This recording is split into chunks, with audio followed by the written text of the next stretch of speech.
Supreme court ने आज इस चीज को खुल के बोला है कि हम इस मैटर को ट्यूसडे को लिस्ट कर रहे हैं और हमारे साथ में और भी बहुत सारे लोगों ने इंटरवेंशन आईए फाइल की थी, जिनको सब पर नोटिस कर दिया है कोर्ट में। कोर्ट के जो ऑर्डर था 22 जुलाई वाला, उसमें एनसीटी दिल्ली के बारे में भी लिखा हुआ है स्पष्ट, तो वह भी ऑटोमेटिकली समझ लिया जाएगा कि वह भी उस कोर्ट का ऑर्डर में कंप्लायंस है।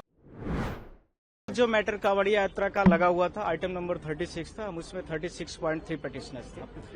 Correct, I am just asking. इसके बाद हमने एक आईए मूव किया था कोर्ट में कि जो उत्तर प्रदेश के सरकार ने 27/6 को स्पीकिंग ऑर्डर दिया था विभिन्न न्यूज चैनलों के माध्यम से, जिसमें उन्होंने मैंडेट किया था कि जितने भी यात्री हैं सबको अपने जो ढाबा है और जो इसके साथ में ऑनर्स है, उसके एम्प्लॉय हैं, सबके नेम को कोड करना है। इसी के साथ में एक दिन बाद उत्तराखंड के चीफ मिनिस्टर धामी जी ने भी इसी सेम स्टेटमेंट को रिपीट किया था। हमने उसमें तुरंत ही आईए मूव किया था और इसके दौरान में बहुत सारे जो अनऑर्गेनाइज संगठन है, रिलीजियस संगठन है, उन्होंने इस चीज का बीड़ा उठा लिया। सारे ढाबा और जितने भी लोगों के कांवड़िया यात्रा के रूट पर जितने भी हैं, उनके क्यूआर कोड, उनके नेम्स, इन सबको डिस्प्ले कराने के लिए मस्ट कर दिया। और इसके साथ में उनमें 5-6 हजार लोग थे। जो लोगों पर उनको डाउट कंडीशन थी, उस डाउट कंडीशन के लिए उन्होंने कपड़े उतरवाने की शुरुआत की, जैसा कि मुझे न्यूज चैनलों के माध्यम से भी पता चला है और न्यूज को भी मैं कोट कर रहा हूँ, आज तक वगैरह में और विभिन्न चैनलों में भी इन चीजों को दिखाया गया। साथ में कोर्ट से मैंने यह बोला था कि क्या उत्तर प्रदेश सरकार हो या राज्य सरकार कोई भी हो, इस प्रकार के मैकेनिज्म सिस्टम जो चल रहे हैं, क्या सरकारें कमजोर हो गई हैं?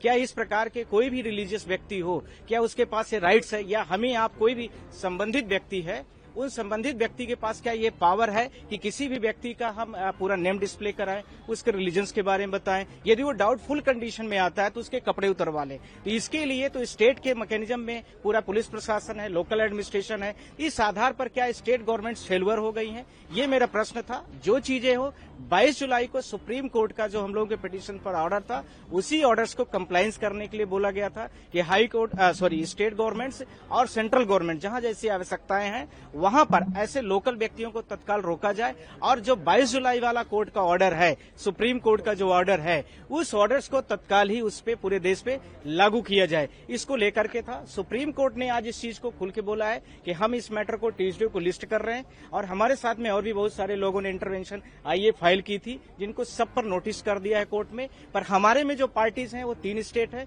सबसे पहले उत्तर प्रदेश, दूसरा है उत्तराखंड और इसके साथ में मध्य प्रदेश।